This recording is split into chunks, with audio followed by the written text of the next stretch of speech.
జగనన్న మీకోసం అన్నదాత సుఖీభవ ఇంటింటి ప్రచారంలో భాగంగా ఈరోజు కొల్లిపర మండలం శివలూరు గ్రామంలో కూటమి నాయకులతో కలిసి మన రాష్ట్ర ప్రభుత్వం ప్రతి రైతుకి ప్రభుత్వం అందిస్తున్న ప్రభుత్వ పథకాలను గురించి వివరిస్తున్న తెనాలి తెలుగుదేశం పార్టీ ఇన్ఛార్జ్ ఉమ్మడి కృష్ణా గుంటూరు జిల్లాల ఎమ్మెల్సీ ఆలపాటి రాజేంద్ర ప్రసాద్.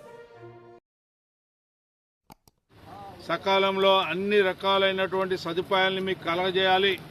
ఆ రకంగా వ్యవసాయం దండకు కాకుండా పండగలాగా వ్యవసాయం లాభసాటిగా ప్రతి రైతు కూడా అనుకునే విధంగా ఈ రోజున ఉండాలనే ప్రయత్నంలో భాగంగా ఈ రోజున ఈ యొక్క ప్రభుత్వం పండిన పంటకి గిట్టుబాటు ధర లభించే విధంగా రైతు సేవా కేంద్రాల ద్వారా ఈ రోజున ధాన్యం కొనుగోలు చేయడం అనే కార్యక్రమాన్ని కూడా గత సంవత్సరం చేపట్టాం. అదేవిధంగా ఈ సంవత్సరం కూడా ఈ యొక్క కొనుగోలు కేంద్రాలని మనం ప్రవేశపెట్టుకోవడం జరిగింది. తద్వారా ఇప్పటికీ దాదాపు 45 మెట్రిక్ టన్నుల ధాన్యాన్ని ఈ ప్రాంతంలో కొనుగోలు చేయడం జరుగుతుందని చెప్పి మీకు మనం చేస్తా ఉన్నాం. 10,000 మెట్రిక్ టన్నుల్ని ఇక్కడ సేకరించాలని చెప్పి మనం పెట్టుకోవడం జరిగింది. దాదాపు 30% పండిన పంటని ఈ రోజున రైతుల నుంచి సేకరించాలని చెప్పి ఈ రోజున అధికారుల మార్గంలో పనిచేస్తూ ఉన్నారు. రైతులు కూడా సహకరించండి. తేమ తక్కువగా ఉండేలాగా ఆరబెట్టుకొని వెళ్తే ₹1 మీకే వస్తుందని చెప్పి మనం చేస్తా ఉన్నా. 24 గంటల్లో మీ ధాన్యం అక్కడికి దింపిన 24 గంటల్లో మన ఇంటికి డబ్బు వస్తూ ఉంది. మనం ఎవరికన్నా అమ్మినా కూడా మిల్లర్కి వారానికో 10 రోజులకో మనం భరోసా మీద మనం ధాన్యం తోలితే 10 రోజులకు కూడా రాని పరిస్థితులు మనందరికీ తెలిసినటువంటి రైతాంగం మనందరం కూడా. ఇవాళ అది కాదు, మీరు ఎక్కడ కూడా కష్టపడకూడదు, బాధపడకూడదు. మీ పండిన పంట ఎక్కడైతే మీరు అమ్మారో అక్కడికే డబ్బు వచ్చేలాగా మీ బ్యాంక్ అకౌంట్లోకి జమ అయ్యేలాగా ఈ రోజున చంద్రబాబు నాయుడు గారు ఎప్పటికప్పుడు పర్యవేక్షిస్తున్నారని మీ అందరికీ మనం చేస్తూ ఉన్నాం. అంతేకాకుండా ఈ రోజున వ్యవసాయాన్ని లాభసాటిగా చేసి రావడానికి టెక్నాలజీని ఉపయోగిస్తూ ఉన్నారు. ఇవాళ ఏదన్నా చీడపీడలు వస్తే ఏమంటే నీవు ఫోన్లో చూపిస్తే దానికి వెంటనే ప్రత్యామ్నాయ మార్గం ఏంటి అనేది తెలియజెప్పేదానికి కూడా ఈ రోజున అలాంటి టెక్నాలజీని దిగుమతి చేసుకొని ఆ టెక్నాలజీ ద్వారా ఎక్కువ పంట పండేలాగా, ఎక్కడ చీడపీడలు రాకుండా ఉండేలాగా, ఎంత నీరు అవసరమైద్దో అంత నీరు నీకు ఇచ్చేలాగా ఈ రోజున అలాంటి ప్రయత్నాలకు కూడా నాంది పలుకుతున్నటువంటి నాయకుడు మన నాయకుడు, కూటమి నాయకత్వం మన నాయకత్వం అని చెప్పి మీకు మనం చేస్తా ఉన్నాం.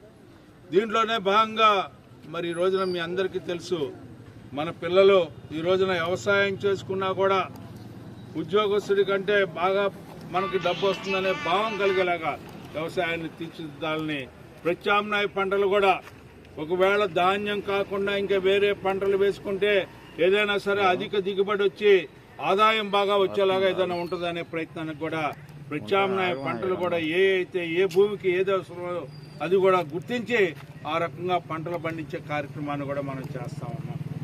అంతేకాకుండా గతంలో 5 ఏళ్ల పాలనలో చూసాం, ఈ టార్పాలన కావాలంటేనే దిక్కుముక్కు లేదు మనకి.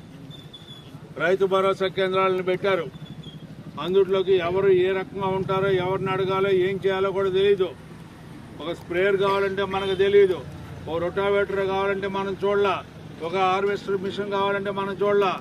ఈ రకంగా మనం లేకపోతే ఒక ట్రాక్టరు గతంలో చంద్రబాబు నాయుడు గారు 2014, 2019లో ఒక్కొక్క ఊరికి 5 ట్రాక్టర్లు, 6 ట్రాక్టర్లు, 10 ట్రాక్టర్లు, 15 ట్రాక్టర్లు కూడా ఇచ్చినటువంటి దాఖలాలు ఉన్నాయి. అదేవిధంగా ఈ రోజున మళ్ళా ఈ రోజున ఏదైతే ఈ యొక్క మిషన్స్ ఉన్నాయో, మళ్ళీ ఈ టార్పాలిన్స్ ఉన్నాయో, ఈ రోజున ఎవరు అడిగినా కూడా సబ్సిడీ మీద టార్పాలిన్స్ ఇస్తా ఉన్నామని చెప్పి మీకు మనం చేస్తా ఉన్నా.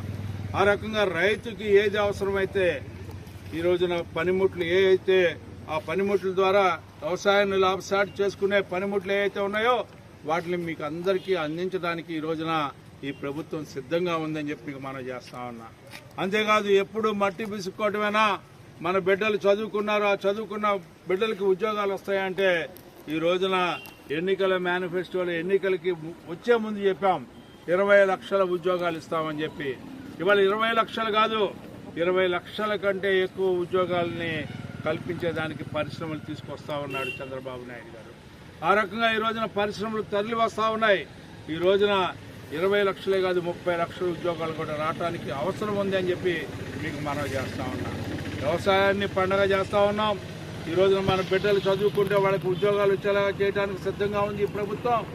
ఏది కావాలంటే ఇది మన ప్రభుత్వం, మనం గెలిపించుకున్న ప్రభుత్వం, మనకు కావాలని తీసుకొచ్చుకున్నటువంటి ప్రభుత్వం. ఈ ప్రభుత్వాన్ని మనం కాపాడుకుంటా ఉంటుంటే ఈ ప్రభుత్వంలో ఉన్న నాయకత్వం మనందరినీ కాపాడిద్ది అని చెప్పి నాడు మీ అందరికీ విజ్ఞప్తి చేస్తా ఉన్నా. ఆ రకంగా ఈ రోజున మీ అందరి యొక్క కష్టాలని, సుఖాలని, మంచిని, చెడుని ఏ రకంగా జీవనం చేస్తున్నారని చెప్పి మీ దగ్గరికి వచ్చి తెలుసుకొని మీ ఇంటి ముందుకు వస్తూ ఉంది మీ ప్రభుత్వం అని చెప్పి మీకు మనం చేస్తూ ఉన్నా. మీ ఇంటి ముందుకు వస్తూ ఉంది మీ నాయకత్వం అని చెప్పి మీకు తెలియజేస్తా ఉన్నా. మీ ఏ సమస్య ఉన్నా తెలుసుకొని ఆ సమస్యకి పరిష్కార మార్గం తెలియజేయడానికి మీ ఇంటి ముందుకు వస్తూ ఉంది ఈ రోజున నాయకత్వం అని చెప్పి మీకు మనం చేస్తా ఉన్నా. ఇలాంటి నాయకత్వాన్ని ఆశీర్వదించండి, ఆశీస్సులు అందించండి, సహకరించండి, సమస్యల్ని పరిష్కరించుకోండి, సామరస్యంగా సమన్వయంతో ముందుకు సాగమని చెప్పి ఈనాడు మిమ్మల్ని అందరినీ కోరటానికి వచ్చాను. అంతేకాకుండా ఈ రోజున ధాన్యం లిఫ్ట్ చేయడానికి రవాణా లేదు, తక్కువగా ఉందని చెప్పి చెప్తా ఉన్నారు. దాన్ని కూడా నేను కలెక్టర్ గారితో మాట్లాడతాను. ఇక్కడ ఎంత మందికి ఎన్ని లారీలు కావాలి, ఏ రకంగా లారీలను పంపించాలనేది కూడా చూసి రేపు ఎల్లుండి లోపలే ఈ యొక్క ఒత్తిడి లేకుండా రైతులకి అనుకూలంగా ధాన్యాన్ని పంపించేలాగా ఈ రోజున ప్రయత్నం చేస్తామని చెప్పి కూడా మీకు హామీ ఇస్తూ ఈ రోజున ఈ కార్యక్రమానికి వచ్చేసిన పెద్దలందరూ, అధికార యంత్రాంగానికి, మరి ముఖ్యంగా రైతాంగ సోదరులకి నా హృదయపూర్వకమైనటువంటి ధన్యవాదాలు తెలుపుకుంటూ మీ దగ్గర సెలవు తీసుకుంటాను.